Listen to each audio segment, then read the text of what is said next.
Welcome to Commas. Commas is all things tech. You see culture and technology coming together. Life hacks. The practicality right now and the inefficiency of the internet of buying and selling stuff is extraordinary. Entrepreneurship advice. I think the first thing is you got to understand your business inside out. Love and tech. We've almost reduced dating to kind of this very momentary snap of a person. It's going to be a fire show. I have yet to see something these days that's truly differentiated. New advice and new inspiration every show. It really is about the next generation of creators going faster, further than we did. And now, Sequoia Blodgett. Now let's start stacking them commas.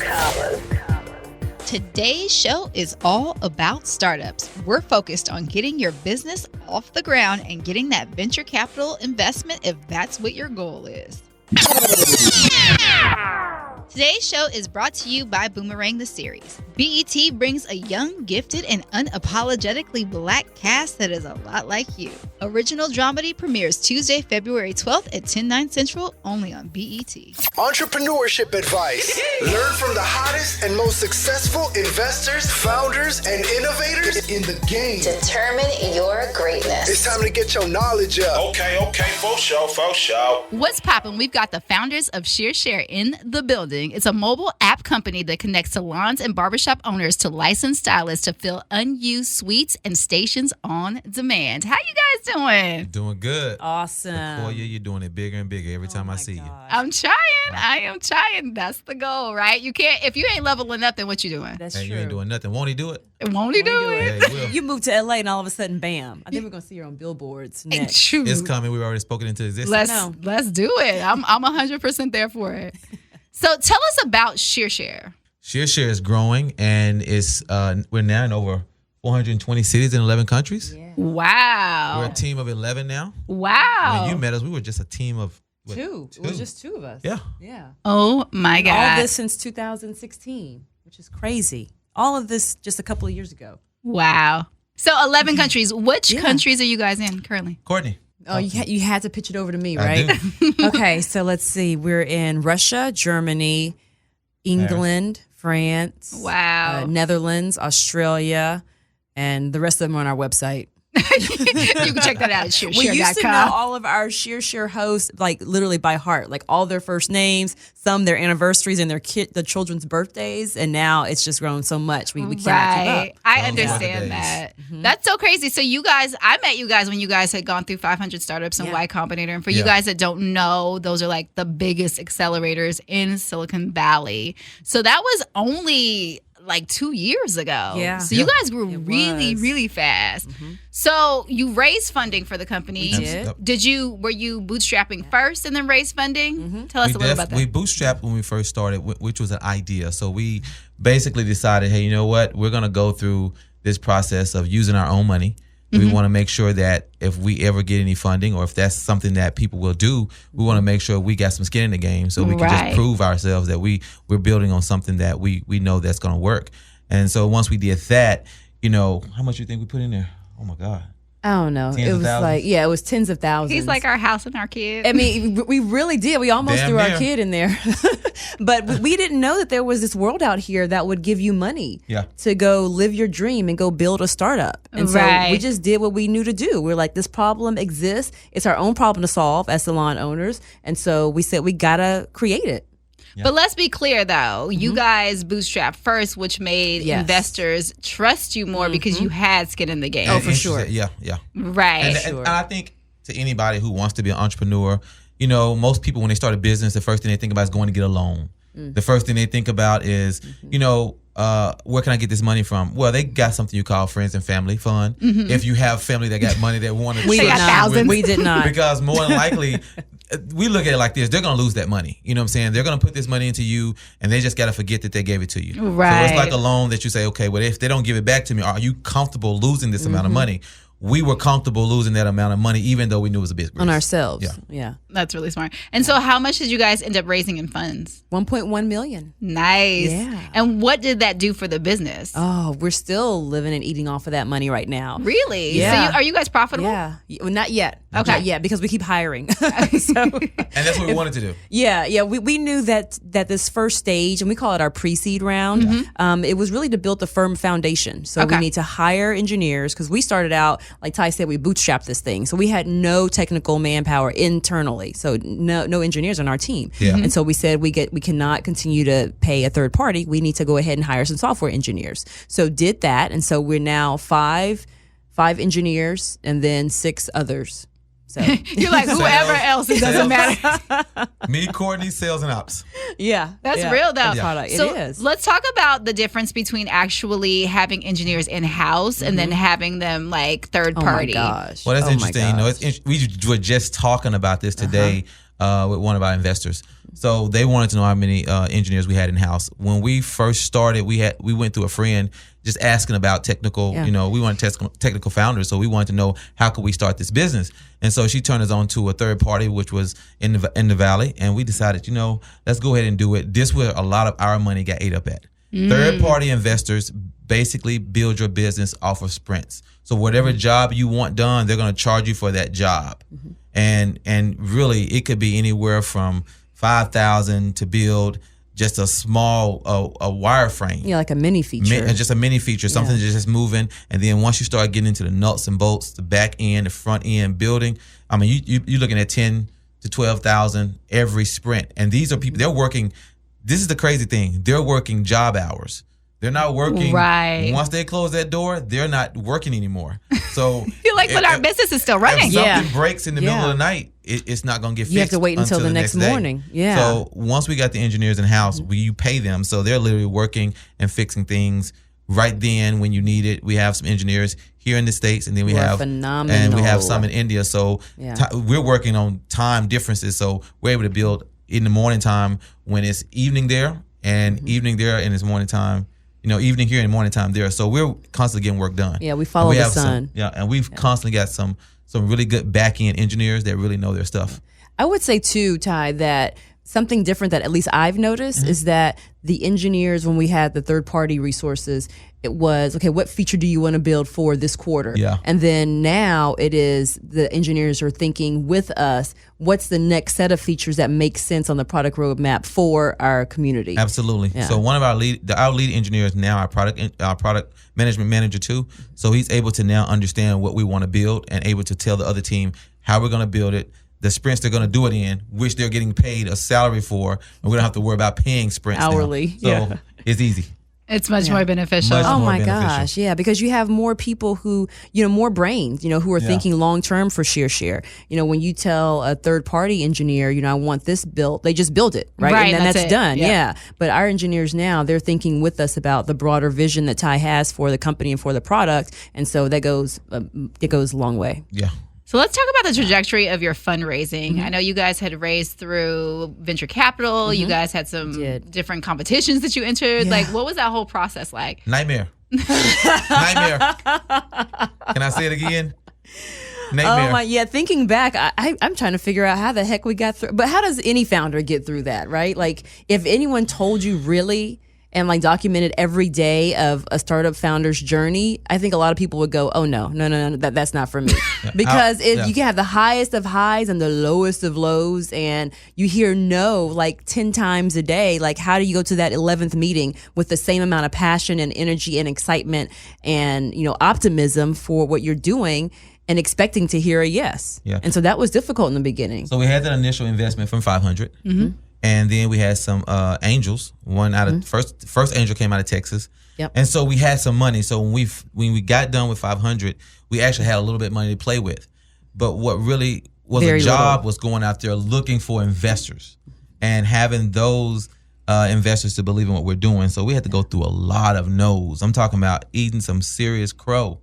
And, yeah. And over 100, right? It was over 100. And we're long in the tooth. We're really at a mature age to where we can accept rejections, where younger people probably can't. So we were able to just continue to drive, and we just say, you know what, we're gonna stop right now doing investments. We're just gonna work on the business because it's a job going out there looking for investors, constantly flying to the Bay, back and forth to Dallas, to San Francisco. Sometimes we have to shoot to LA. It's just a lot of work. So we say, you know what, let's just put this on the back burner. Let's do our homework, build in the investors that we know are interested, And then once we get back out into going out into investors, we know who we're going to go to now. But really getting a lot of warm intros from people that we know that already invested in us. Yeah, and that was about 5 months in after we graduated out of the 500 Startups program, where we said we had a nightmare.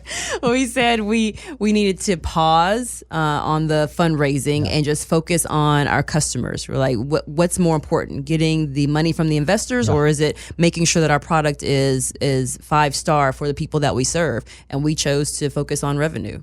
That's great. So was there any point where you felt like maybe this ain't working? I mean, because there's two sides of the table, right? Sometimes there's, you just got to push through it. What made you know that we have to push through it versus this ain't going to be a good thing? I never did it has it cross my mind ever in the history of Shearshare that the idea and what we're building, the vision, is the wrong thing. Never.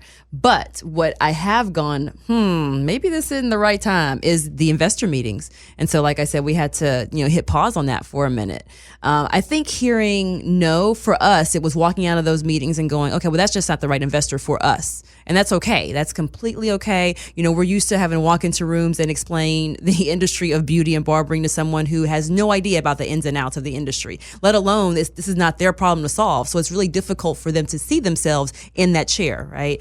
And so we knew we had to be very simple when we talked about Shearshare, what it is that we're doing. We had to use some vernacular that was not as foreign to the investor. So using words like, we're a marketplace, we're a two-sided marketplace, we do this, we do that. But never once have I ever said we're not doing the right thing. Relating to companies that have been successful like Uber, like Airbnb, saying those things to kind of get their attention. But bless her heart. Let me just say that right now. She said she never had doubt. I've been an entrepreneur since I was 19. Started my own company, started my own salon and barbershop. Been out there mentoring, coaching. Let me tell you something. This shit is hard. I'm just gonna tell you right. I'm just gonna whether it's tech or not, right? Whether it's tech or not, but coming from the corporate world, I can definitely understand her not having that, because one thing I will say, she is relentless. Yeah. She doesn't take no for an answer.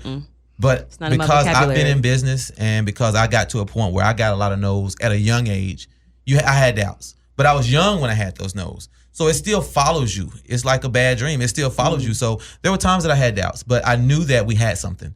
So I say, you know what? There's no other way but us to do it. And if it comes down to it, we're just gonna have to, sell our son. Yeah. Who thankfully he's almost out of the house. He graduates in 5 months from high school. On his way to either Harvard or Air Force. He hadn't decided yet, but so we did not have to sell him. I love that. Oh God, but you have doubt. It's just the nature of the beast. If you're a real entrepreneur, you have a little doubt.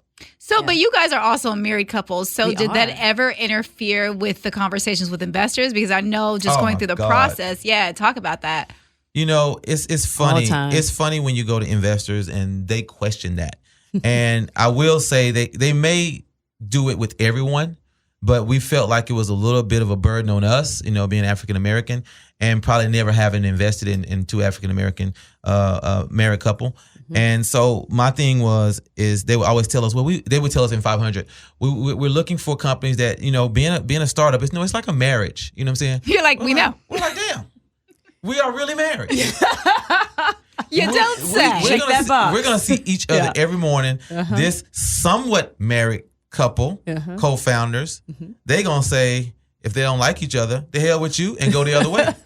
Married couples, they talk about it, they stick it out, and if they're real in their relationship, they're gonna go through the ups and downs. Yeah. But it's not one of those things where when we say ups and downs, we're two individuals, and that's what we have to tell investors. We're two individuals who happen to be married.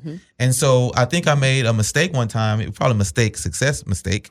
But I told an investor, so we were married first. Yeah. You know what I'm saying? That's priority. That's priority. So we know what we're getting into. This is something we talk about. So if this company fail, I'm still going to be married. Exactly. Right, exactly. I mean, because honestly, our marriage is our first startup, if you think about it. And then I guess parenting would be our second startup. So really, we're veterans in this whole startup thing. Exactly. We know how to communicate with one another. We know what happens when one person is a little bit down and how to pick up the spirits of the other person. We know how to pick up the slack. And I think what works for Tye and me is that we both run in our own lanes. Like I never try to step over and go, oh, I know more about the world of barbering and beauty than you do. And he never comes over and says, we need to be doing operations and marketing like this. And so that really works well for us. And she's a phenomenal speaker. So we talk about this all the time. So we were challenged one time by an investor saying, since she came from the corporate world and she knows the language of corporate and she knows how to speak to the investors, why don't she be CEO?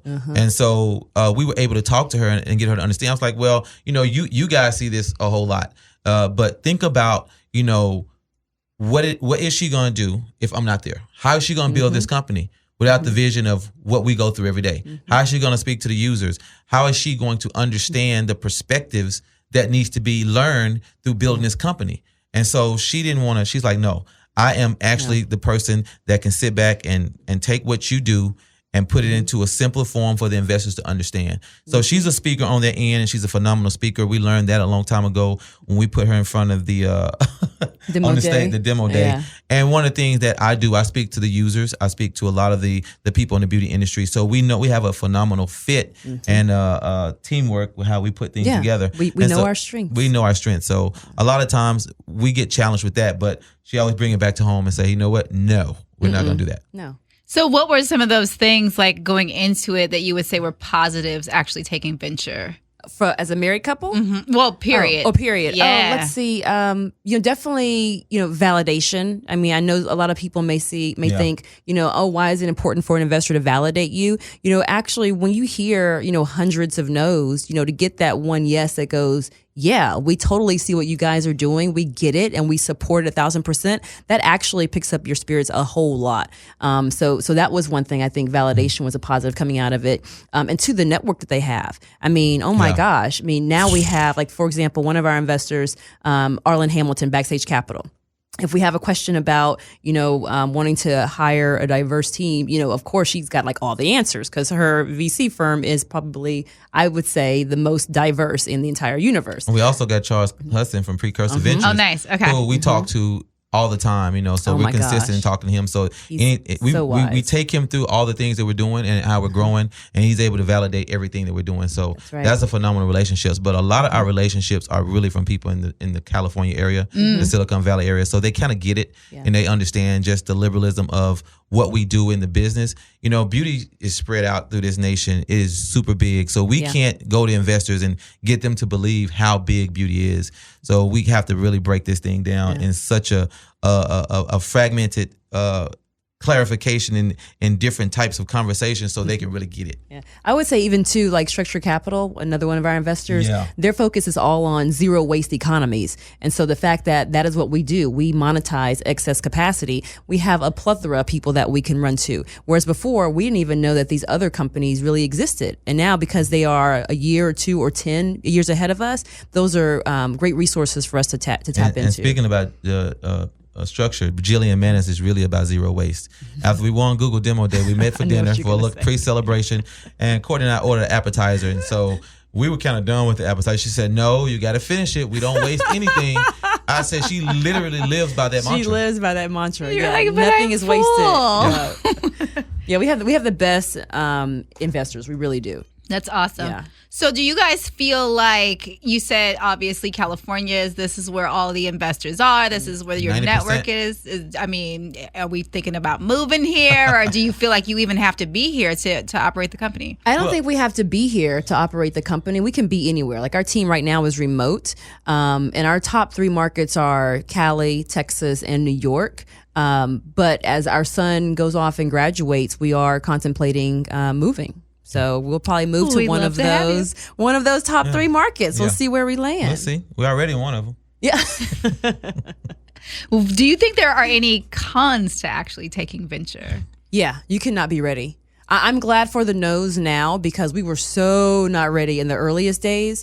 We knew, we kind of had a plan of how we were going to, use the funds, but really you don't know until you get into it and start tripping over yourselves and go, oh, okay. So instead of spending that extra zero on a third party engineering firm, let's go ahead and hire somebody internally. But you don't know those things going into it. And I'll add to that, one of the things about it too, you don't know what you don't know. And so in that process, what are you going to do with the money? So the no's really were a blessing. Yeah. So it gave us the opportunity to say, what do we really need? And what are we going to do with the money? And it gets to a point to where you start really thinking, if you don't know how equity works, you start to say, hey, how much am I really giving up? So we wanted to make sure that we really controlled our equity and taking the money that we need. We don't want to oversubscribe too much and get money that we don't need. So we wanted to really be, to a point where we were really exact about how we was going to take it. Yeah, that's very true. Because a lot of people can just, have glazed eyeballs when they have $1 million check in front of them, right? Because many people haven't seen that before. This was our first tech startup together, so that was the first time we had seen it.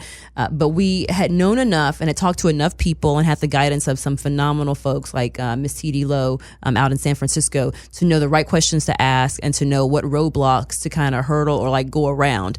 So I think we were really smart in that. And I also add to that too, they said getting investment is not success. No. To get people to understand, getting investment is not success if you don't know what to do with that money. Yeah. Most people get that money and they waste it. And I know some companies out there that have wasted a lot of money, done nothing with 40 it. million, 20 million, 60 10 million. Yes. And it's like to a point where you're thinking, I never would have thought, I'm going to be honest with you, I never would have thought nobody would have gave us $1 million. I used to tell her, I knew we were getting it, I just didn't know where. Said, we want $1 million? Yeah. I'm like, it seemed big, didn't it? It seems really big, but that's nothing. It's nothing. Right. You're like, oh, it's nothing. It's nothing. Yeah, but we learned a long time ago, just being smart and just listening to the right people who have invested and saying that don't ever think that investment means success. Yeah, no, because our customers, if you ask them, do you use Shearshare because they closed their round of funding? They could care. They'd be like, what is that? They don't care about that. They want to know, does this product work? Does this app open when I open it? And can I book salon space by the day? It just allows you to breathe a little bit better and allows you to sleep a couple of hours longer. That's it. But you got to work your butt off. Yes. Because those investors are going to ask. They're gonna say, "What are you doing with the money? How are you growing?" They're asking questions that I've never had to take money from people. I've always earned my money, put it back in the business. But when you have people invest in you, they're gonna ask those hard questions, and you got to have answers for them. What are some of those questions that come up for you guys? Some of those questions, are you guys capturing the number of people that you want? Especially with hosts. Are you guys, getting more? Are you guys making more on an MRR, monthly rate, monthly recurring revenue? And so we have to be able to share that stuff and then share with them graphs on how we're growing month to month. And sometimes it's kind of tough. And then you have to have numbers in areas where you never thought you look for numbers. So really, I'm talking about a lot of different numbers. And what are the users saying? How are you going to do in this next? What are you doing now to kind of spread yourself out and just kind of say, okay, what are the users? Do you know what they want? So you have to ask you have to answer these questions, but it also gives you the understanding, okay, how do we want to build our company? We actually know how we want to build our company. So to be up in front of investors and they say no, it disappoints you, but you really get to understand why you don't want some people's money. And all money is not good money. Yes, that's true. It may be green, but it's not all good money. Yeah. Always the conversations, I think, revolve around growth, right? But it's not always like revenue growth. Like for us, we make sure that we're guiding the conversation when we're talking to our investors. Yeah. Definitely hitting on the high points, but not trying to skirt any of the challenges that we're facing. Because at the end of the day, we got to be honest with them. Like we spend their money like we would spend our own money. Yeah. So growth for us, like our number one KPI or key performance indicator, many people would say it's revenue. Like every month they're looking at how are we making more money? Are we bringing in more dollars? For us, it is, are we filling salon space that's empty today? Because to us, we are making sure that our businesses stay open. And are we helping stylists launch out faster and be able to service their clientele in a professional environment? Yeah. So for us, that KPI is number of bookings. As long as that number is going up and to the right, we're good. Because when that number goes up, we get more users. Right, and you get more money and more revenue. Right, that's it. That's what we lock down on. I love that. So with that being said, do you guys feel like you gave enough equity? Do you feel like you gave too much equity? Talk about that a little bit, because a lot of people think, okay, I'll take, like you were saying earlier, Tye, like I'll take that $1 million, but then the investor owns 50% equity in the company. You know what I'm saying? Yeah. So let's elaborate on that a little bit. Well, I will say this: we raised on a safe, and so one of the things that 500 do, they do a kiss. And so that doesn't convert to after you get to your first equity round. So we were really safe in what we were doing. So we wasn't giving a lot of equity away at all. And then the valuation we had on the company really protected us as well. That's so Dive true. into the definitions of kiss and safe, because I think that's important. Yeah. So a safe, I honestly forget the exact what that means. Hopefully you can round this up at the end. But SAFE was created by Y Combinator, and it's pretty much the easiest financial document, or they try to make it super easy for both the entrepreneur and for the investor. Yeah. So you pretty much come to terms and say, we don't yet know what the value of this company is going to be, but we figure that in the future it's going to be more than it's worth today. And so pretty much it's like giving you a free loan, maybe like a grant, I guess you can call it. Yeah. A KISS is very similar in that, but it's a convertible note, so it does convert over to debt eventually. But for the KISS from 500 Startups, it converts after we raise an equity round. Yeah. So we have not raised an equity round yet, which means that there has not been an official value placed on the company Shearshare by a VC firm. And that is super comfortable for us because they understand that in the Bay Area, and they understand it in the California area, that convertible notes, you only have a time frame with that. So having that safe really protects us. It really gives us a comfortable, at ease of mind to really build the company safely. You know what I'm saying? Safely. I like that. I love that too. No pun intended, words, right? And even too, I would say like the percentage when we were thinking about, what's too much, why did we not accept that last 500K that came in, right? Like why didn't we raise 1.6? And it was because we had, one, watched probably enough Shark Tank, and two, talked to enough founders who had exited successfully and what they would do differently if they had to do all over again. Yeah. And everyone said, you got to keep that first round under 20% equity that you're giving away. And so we did that. Yeah. I want to talk about exiting because I think that's not a conversation that happens a lot. I think people are like, I just want the money, but they don't think about what that plan is after the fact. So what have you guys thought about in terms of exiting? Yeah. Well, when we look at the landscape of beauty and beauty tech in general, I don't care if it's the largest beauty brand in the world, like a L'Oreal, right?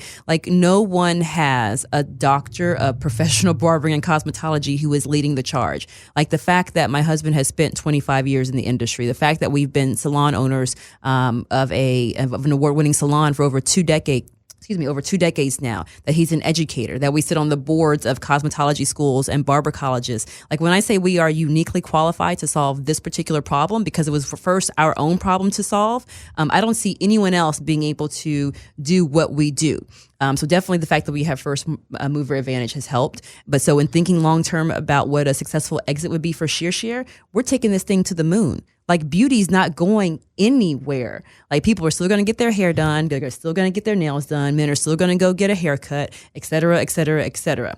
And so our goal is what?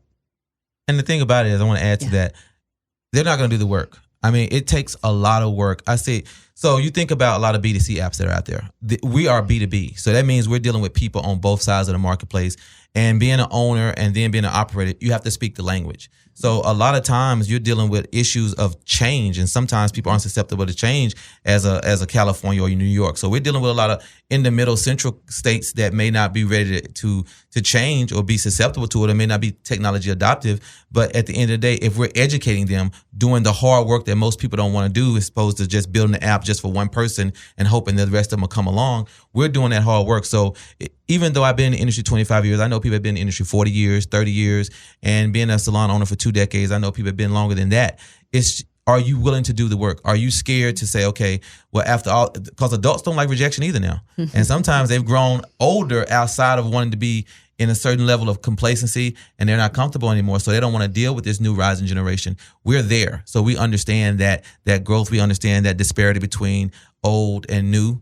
And so we're out there doing the work. So when Courtney was saying it, we just really understand, based on the experience that we have, that we are the ones to do this job. Yeah, we're looking to IPO. And I think that's important to note, too, because when you're talking to an investor, some of them will ask that question, how do you want to exit? What is your exit strategy? What are you thinking about long term? And some people want you to be acquired. They want to be able to give you the money, and then within 3 to 5 years, they want to be able to say, okay, this was an successful exit for us as a VC firm, but we really took the long road, I guess, and made sure that we were partnering with the right investors who truly believed in us as founders first, and then the idea, and who were in it for the long run. Because we're not going anywhere. Shearshare, I feel like every day we're just getting started. Yeah, and every day is a new day. It's so funny because when we hear people say, "Are you going to exit?" It's almost like, is that success for you? So growing this company to maturation and growing this company to be as big as we can make it, that's not good enough. And we're thinking, okay, well, we see all the changes that are happening. Beauty is not going anywhere. Mm-hmm. And so when we think about people saying, what's your exit strategy? And we say IPO, it's almost like they laugh, like, are you guys going to last that long? And we're in it for the long run. Yeah. I love it. So what advice would you give anybody who's looking to get venture backed? Mm-hmm. Make sure that you are really getting into the weeds with the right investor. I mean, they're gonna be there for you. They may even invest in the second round, but definitely make sure it's a good partnership fit. We turned down a lot of investment. We turned down investors who were looking at the business wrong, who were trying to get too much equity, who were trying to kind of control what they were giving us at a percentage rate that was ridiculous. So it doesn't really matter if you're a family fund, if you're a venture, if you're an angel. Make sure that person that's investing, you see the vision and understand that it's going to take some time to grow, and that they don't need to be pushing you to do things. Our investors know that we're going to figure it out. That's one thing that 500 said. We know we're taking a bet on you founders, because we know that once you come in here, whatever you were building, we know that you're going to figure it out, because they love the fact that my expertise and her expertise was so different, but they knew that it could work together. Yeah. Phenomenally, she was super great at marketing with Oracle, running digital demand across 4 continents. So me being in the industry 25 years, running a salon for 2 decades, writing a best-selling book, having my doctorate in professional barber and cosmetology, it means a lot. But at the end of the day, some people, they don't know how to translate that into business and how to grow. That was something that I had been doing since I was like 19. So when you tell the story right, people start to see the vision a little bit better in their investor minds. Yeah. I love it. Yeah, we're definitely uniquely qualified to fill this problem, to solve this challenge. Yeah. I would say 2 things, words of wisdom that I would give my younger self and any entrepreneur coming up thinking that they want VC money. One would be really pay attention, like Tye said, to the investors that you're bringing onto your cap table, because really these are people who are partnering with you for the long term. Like if you look across that table, is that the person that you want to make a multi-millionaire, billionaire, right? And at the end of the day, it comes down for us, is this person also sharing our core values like integrity, they're honest people, they're hardworking. And so we really took a step back and said, what kind of people do we want to be around? Because they're not just giving you money, you actually get to choose that investor. You get to say yes or no. So make sure you're making the right decision there. Be thoughtful about that. And then 2, I was going to say, make sure that you're ready to execute, because once you get that money, you can't just sit there and go, oh, let me just twiddle my thumbs and try to figure out what to do next. You've been getting up at 7 o'clock every day. Now you want to get up at 10. Oh, no, you're getting up earlier, because you have to figure out how to execute. That's the whole purpose of getting venture money, for us at least. It was, how can we pour gasoline on what we already know? So if you're ready to run on 100 for a few years, then I think you may be ready. And another thing that happens is that if those investors really believe what if you've done the right things and your business is blown up, whatever business you decide to start, they're going to become investors again. So you may have those relationships for a long time. They're going to say, okay, well, you did this great. What's this other business you're doing? I want to get in on that. Yeah.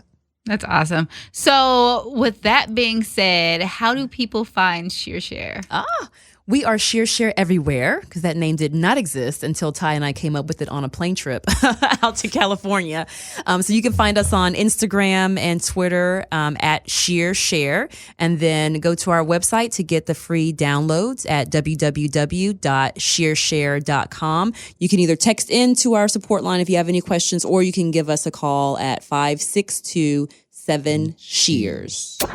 This is The Plug. You know who's the plug. It's time to get caught up on the hottest in tech. Keep it locked, you heard? With Sequoia Blodgett. I see you, little mama. Hi, people. Boomerang is coming Tuesday, February 12th at 10/9 Central on BET. And how is it different from the film of the same name, you ask? Let's get into it. First off is a scripted half-hour dramedy. We are introduced to the Graham legacy, Simone Graham, daughter of Marcus and Angela. She's headstrong, gorgeous, and uncompromising. Her colleague and guy bestie, Bryson, is the son of Jacqueline Breuer. Remember? Lingerie and trench coat? Anyway, Bryson has a vision of making his mark in the business, but he has his eye on Simone as well. Ari is an emerging director who walks on the wild side, and David is a pastor who has yet to get over Crystal, Simone's best friend. Tia is the firecracker of the crew, ready to break big with the help of Simone's marketing genius. You'll see some of your friends and a lot of yourself on screen. Boomerang, executive produced by Lena Waithe and Holly Berry. Premieres Tuesday, February 12th at 10/9 Central on BET. Check BET.com for show exclusives. It's Life Hacks. Life hacking, baby. Tech tips and tools for everyday needs. Tap in. Control, copy these shortcuts and simplify your life. You heard us. All right, guys. So I've got some life hacks for all you new or struggling entrepreneurs. So just to wrap up what Courtney and Dr. Tye said during their session, I want to stay on theme and talk about why going in the wrong direction when you're starting a business could be an absolute disaster. So a lot of people think that they want to go after investment first, then build a product, and then talk to the customer. Well, that is absolutely not the case.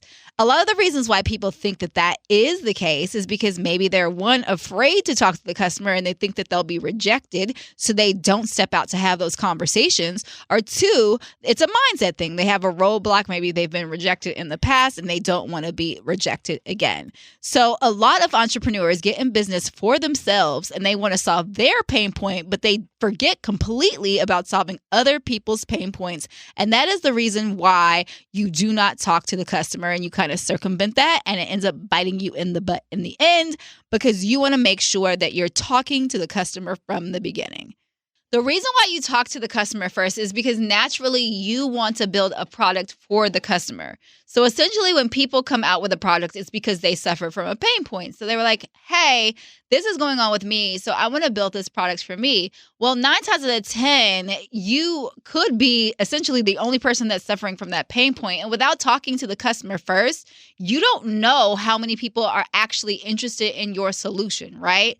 So when you go to the customer first, they give you a direct blueprint or roadmap to actually building the product that you need, versus you building something, trying to pitch it to the customer after the fact, and then the customer doesn't want it. And I've seen that time and time again. People will build something out, bring it to market, and then crickets. They launch it, nobody's buying, nobody's paying, nobody's going on the platform. And if there are very few people, not enough to gain traction or scale. And that's because they've actually built out a product before ever talking to the customer. So they don't even know what the customer wanted to begin with. And then what also happens is you waste a lot of time, because you spent these months incubating in your own little house or your own little co-working space or wherever you're at, and you've built out this amazing product, or amazing that you think it's amazing, and then you take it to market, and then people don't want it, and it's taking you 3 to 4 months to build this thing out, right? And then the other mistake that I see is people will go back and they'll be like, oh my God, no customers using my product. I'm super frustrated. And instead of going to talk to the customer, they then start adding new feature sets and changing things as if all of a sudden the customer is going to come to them. When in reality, they should have just talked to the customer first, and essentially the customer would have helped them build the product. So that's why you must talk to the customer first. So after you talk to the customer and they've literally given you all their feedback, then you start to build the product. And what you'll realize is you have a baked-in audience of customers because you've already solved their problem, right? So your solution comes about and they're like, hey, this is exactly what I was struggling with, and the problem is being solved. So if I had built my product first and gone to the customer with it, they probably would have been excited about it because it's not directly solving their solution. Or excuse me, it's not directly solving their problem, versus me building the product second and directly solving their problem with my solution. And then I could use their feedback to iterate that product. Then I have a product that's viable to the market, right? Versus the other way around. If I'm solving the solution, or if I'm solving the problem with my own ideas of what it should be, then essentially I have never spoken to the customer, which I have no validation, which then the likelihood of me getting traction is much, much less than me going the other way, going the other direction. So you talk to the investor last, because a lot of people forget that the investor is somebody who's looking to get their money back, right? So people will think to themselves, all right, I want an investor because I want them to help me build this company. When in reality, that is not an investor's job. An investor's job is to invest money so that you can grow and scale with what you've already built and grow the company based off of scaling, right? And so people come and they're like, hey, you should invest in my company because of XYZ, which means they're literally too early if they're not already in the process of getting traction and scaling. And an investor can see that. They're like, I'm not interested in helping you test with my money. I want to 5x, 6x, in some cases, my investor wanted a 10x return on his investment. And so that's really the only reason an investor is really in business with you, is to get a return on their investment, hence the name investor. So they're not going to come to you and say, hey, I want to help you build your company. They're not your co-founder. They're an investor at the end of the day. So you got to think about what way to best equip yourself in order to get the maximum value from that investor and have a shot, really, because 1% of African Americans are getting funding, and that number is even lower for Black females. So that's like sheesh, I think it's like 0.02% or something crazy low, right? And so with these numbers, I would want to walk into the room where I have the most viability, and I'm going to equip myself in every single way that I possibly can, versus going in and telling them all of these things that they could potentially want to hear, quote unquote. But investors aren't stupid. They literally have seen like 200 decks a month, right? So they know when you're like, oh, I'm pre-revenue, or like you try to use all of these Silicon Valley terms. They're like, no, you just haven't made money. Like, come back when you've actually made money and come talk to me, right? And so that's the thing. A lot of people try to get over. They try to walk in an office or have a meeting and they're like, hey, I've done this, or I have this deck, or I have my financials, or I have the best looking prototype, and like all of these things that really don't matter to an investor. What really matters at the end of the day is traction. They only care that you've been able to generate users or revenue, and that's it. The rest of it is irrelevant. So a lot of companies don't even realize that they even have to take venture, right? Some people can just be profitable and be very comfortable being a profitable startup, and that's fine. But if you're one of those people who want to go the route of taking venture, then here are several reasons why investors will say no to backing you. And if you can foolproof yourself from, well, you're never going to be able to foolproof yourself, to be honest, but at least you're aware of what these are so that you don't take it personal. A lot of people take it personal. And of course, like Courtney and Dr. Tye said earlier, they had over 100 meetings and they went through the biggest accelerators in Silicon Valley, 500 startups and Y Combinator, which is essentially like going to Stanford or Harvard, right? And it still took them 100 meetings to secure $1 million. So here are some reasons why investors may not invest in you, and it's definitely not personal to you. So these were drafted by Phil Moratini, an author of the Moratini on Management Tech blog and president of PJM Consulting. And I couldn't agree more with these. So some of the reasons why investors may not invest in you that are not personal to you. The technology venture capital firm was never interested in the first place. So essentially, when you're pitching the venture capital firm, you may be talking to the associate. You may not actually be talking to the decision maker. So when you go to actually pitch the VC, they may just not be interested in the product or service that you're providing. And so that is a reason why they just might not invest in you. It's the wrong stage for them. So some people are too small, like they're very, very, very early stage and they haven't gotten traction yet, or they're just too big. Like the company has far exceeded what that investor will invest in terms of the stages of their fund, right? So keep those two things in mind as well. It doesn't fit their geographic, tech, or market focus, meaning it doesn't fit their thesis. So if I'm a fund that invests in biotech, don't come to me with e-commerce because I'm probably not going to invest. That's not what we typically invest in. So you should probably look for a fund that invests specifically in e-commerce. The VC is stretched too thin or sees too much work on their end. So, for example, you go in there, and this actually happens a lot with solo entrepreneurs. They don't look at the investor as the investor. They look at them as if they're another co-founder. So, essentially, they're asking the investor to make this investment, But they're also asking the investor to do a lot of work. And the investor doesn't want to do that. They literally want to invest and walk away in some cases, or they want to help you, but they definitely don't want to be a team member in terms of a co-founder or anything like that. So if they see that there's too much work on their end, the likelihood of them staying on board is slim to none. There's a conflict in their portfolio, meaning they have an investment in a company that's very similar to your company, which wouldn't allow them to be able to grow and scale your company because they already have a vested interest in a company that's just like yours. Your VC contact loves you and the deal, but he can't or she can't convince the rest of the partners. So a lot of people think that an investor is the only person making the decision. There's a whole team. There's LPs, there's GPs, and they are actually helping to facilitate the decision making when it comes to who to invest in. So just because you talk to one person in the fund doesn't necessarily mean that they can make the decision by themselves. So they may be super excited about you, a raving fan, but at the end of the day, they still have to check with their partners to see if they want to make the investment. So the last reason is because they've seen it before and it just doesn't work. They've seen other companies do it and it may be too capital intensive, meaning they have to invest way more money versus the amount that's allocated to that person's round, or they can't see how the business itself can scale, or they've seen other VCs invest into similar companies and they haven't seen any big exits coming from it. So those are reasons that they may not invest in you. Remember, at the end of the day, when it's all said and done, you have to do your research up front because you can eliminate a lot of those reasons just by doing the research. And do not take it personal because it has nothing to do with you at the end of the day. There are so many different variables as to why someone would pass on a deal. So cryptocurrency is a extremely new space and it's completely volatile, meaning it fluctuates like crazy. So a lot of investors aren't really willing to take the risk yet. So for crypto, you've got two challenges.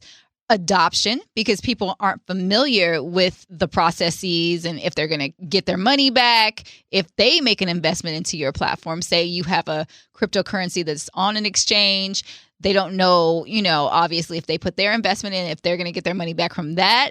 And then on the other side, the investor doesn't know if they're going to get their money back from that investment as well. So cryptocurrency, you just have to be really, really patient. It may take 2 to 5 years before people really understand it and it's adopted by the rest of the world. But I would say maybe explore those investors who are willing to take the risk, like the Tim Drapers of the world, because those investors are less risk adverse and they're willing to take that risk and actually make those investments in many cases. And speaking of Tim Draper, we had a show a couple of years ago on Freeform called Startup U that showcased entrepreneurs going from idea stage to prototype, which is essentially a scaled back version of what your business would be. And then ultimately they pitched investors. So if that's something you're interested in checking out, log on to freeform.com. And of course, if you are stuck or starting at the beginning of building your business, Commas offers a course called The Profitable Startup to help you untangle this web. For more information, log on to commastheseries.com. Don't forget to check out Boomerang on BET, Tuesday, February 12th, 10/9 Central on BET.